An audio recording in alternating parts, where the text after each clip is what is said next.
Under the compromise House budget plan, under the Ryan-Murray plan, austerity will continue for many programs. The cuts from the sequester will continue on. But one organization that will not continue to be under those cuts is the Pentagon. We talked a couple of weeks ago about reported $1.4 trillion that the Pentagon just lost over the past 10 years, can't account for. Well, they're going to have some more money to foolishly spend.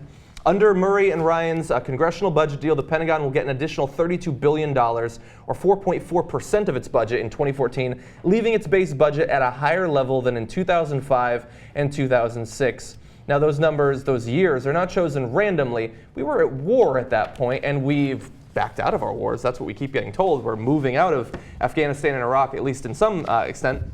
So we're going to talk about the Pentagon's budget here, because when the Senate finally takes up the budget bill and they respond to what the House has sent to them, we're going to have to talk about our priorities. And we need to understand the baseline figures for how much the Pentagon has been getting over the past 10 years and how much they will get under the House bill.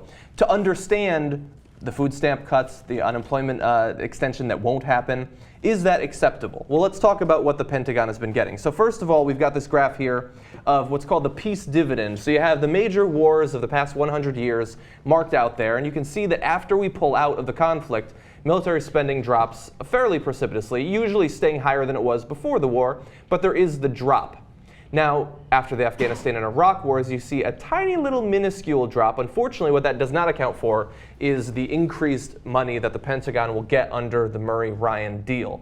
So, peace dividend in these past wars, not this time. Apparently, the peace dividend has peaced out, and we will not get it. Now, we've got a bunch of other great graphs. Actually, let's go to one more, the next one.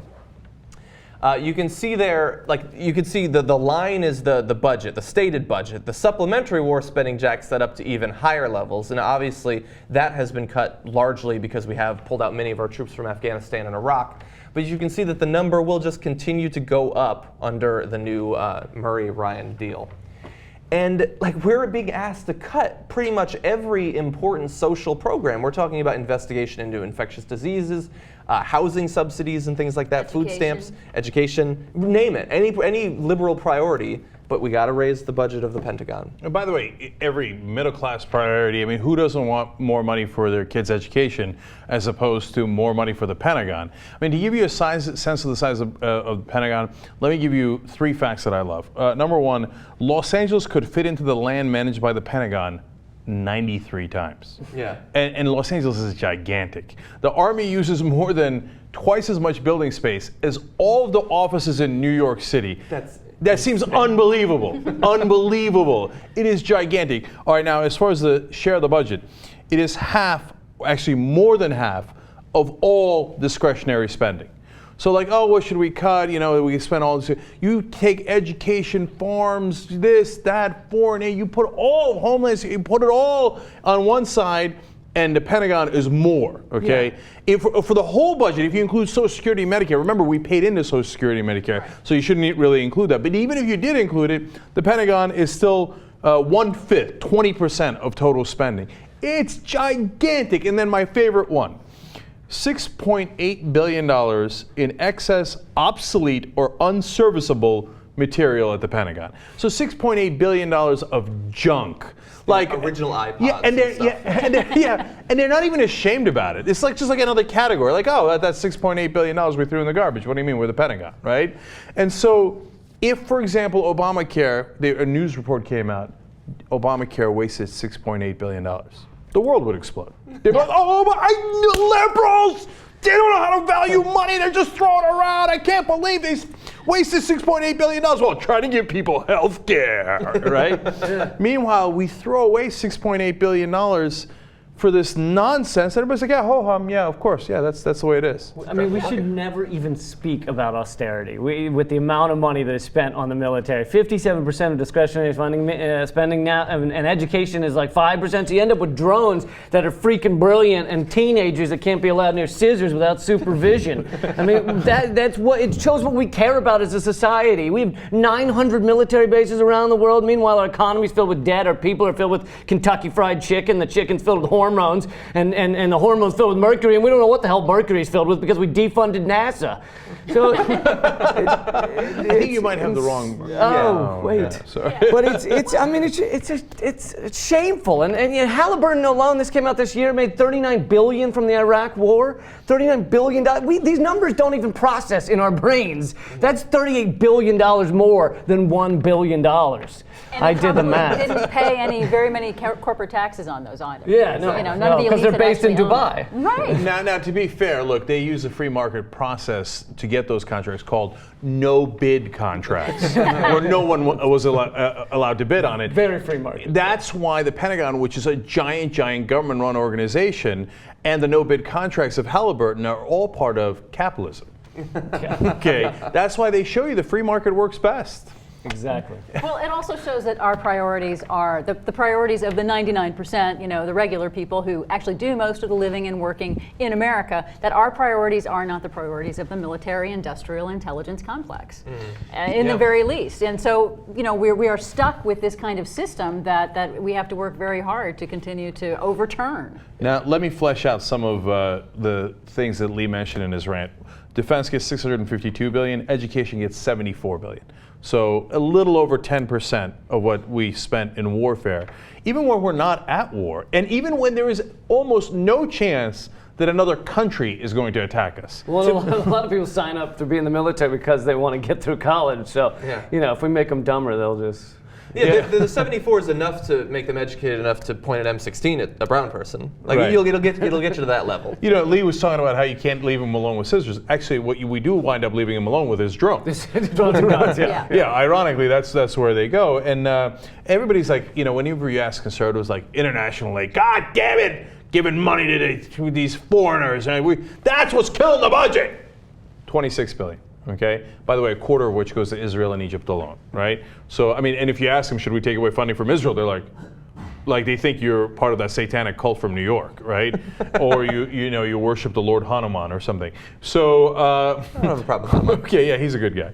Anyway, 652 to 26, right? And to put these numbers into some kind of context, apparently one of the people have come up with the number that the cost to feed the world for, I think, a year is like $50 billion.